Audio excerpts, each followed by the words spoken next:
Well, the latest KXLY4 Extreme Team project is in full swing for the past week now. Mark Peterson and the Extreme Team have been prepping for a major upgrade at St. Luke's Rehabilitation Institute. The project will include a new terrain park for patients, a new playground for kids, and a new therapeutic garden for pretty much everyone to enjoy. Mark and KXLY4's John Hendricks live now at St. Luke's with a look at the progress and why St. Luke's means so much to the community. Hey, guys. Hey, and good evening. I tell you what, we've seen a lot of successes, and we've talked to a lot of people here, but there's one Spokane team that really has a new leash on life, all because of St. Luke's, and John has his story. Yeah, so 17-year-old James Herman was hurt in a snowboarding accident 2 years ago. He's since been confined to a wheelchair, but that's not letting him stop living life. My mind was still, oh, I'm fine, of course. Just gonna get up and keep going, but I guess that wasn't what was gonna happen. 2 years later, 16-year-old James Herman remembers the day a snowboarding crash left him paralyzed. They airlifted me to Sacred Heart, where I spent about 5 days, came here, started my rehab. Paralyzed from the chest down, St. Luke's became a temporary home. Herman says he's never turned down a challenge. At first, it was frustrating,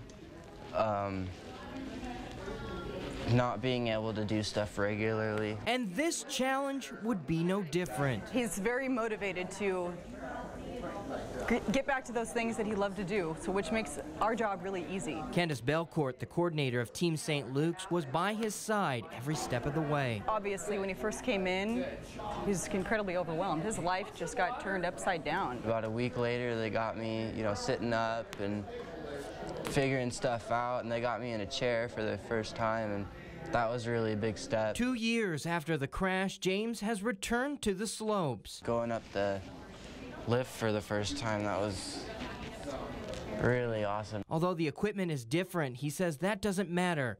He's just happy another challenge has presented itself. It's all about not giving up, pretty much.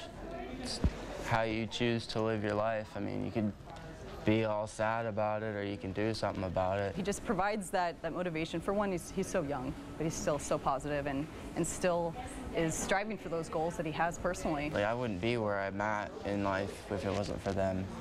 I wouldn't be out doing stuff. I wouldn't be playing rugby. Still probably be in a bed. Such an awesome kid to meet and share his story. So his next big goal is getting his license. I think we should all be worried about that because I see the glint in his eye. He was with us last night, and he is a cool kid and cool parents, good at support system. Well, what we've done with the Extreme Team is to help improve and quicken the ability for a lot of these people to get home. That's to give them a terrain park, and it's been a busy couple of days. I got Roy McElfish, tree specialist. We're here all morning long, and they were busy. They went through 1, 2, 3, 4 trees, cut one down that was damaged and was a liability, so we thank them for that. Also, American Ironworks began a huge metal pergola. They've never seen anything like this. Why? I designed it. It's huge. All of this starting, of course, with a donation from the Mike Utley Foundation, a proud partner in the Extreme Team project. He's a cool guy. Mike Utley, you may remember, a former Detroit Lion who was injured with a broken neck in '91. Also, of course, former Coug. He was at the game this weekend, and then we saw him Sunday evening. And not only is it the money, but we're going to call it the Mike Utley Terrain Park because this is so impassioned for him, and it has a huge purpose in his eyes.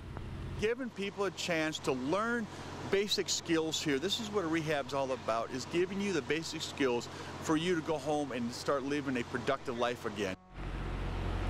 Well, we're not even close to being done, so a couple things coming up. I got to write them down. There's so many. Everhart Painting is going to be in.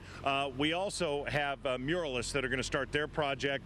We're going to be in the shop where they work on the wheelchairs. We're going to give them a set of tools. We're going to get them a whole new room, and they've never had that before. Yeah. So that's been in the making. American Ironworks is back to work on that pergola that's right behind us, and of course the third concrete pour is coming up, and Dundee Concrete is going to be working on that. So yeah, tomorrow's going to be a rather busy day, and it's supposed to really rain. But for a good cause. Lovely. Yeah, it's going to be good. We're going to be inside for part of it, outside for the other part. It's going to be crazy. Hopefully no rain. No, okay, Nadine. Well, hopefully you'll be inside when the rain comes, and then when it dries up, you can head back outside. Don't know if it actually is going to be scheduled that way. But anyway, great project. Good luck with that. Can't wait to keep checking in with you guys. We will have continuing coverage of this Extreme Team project at St. Luke's all week long. You can watch for updates as well on Facebook, Twitter, and KXLY.com.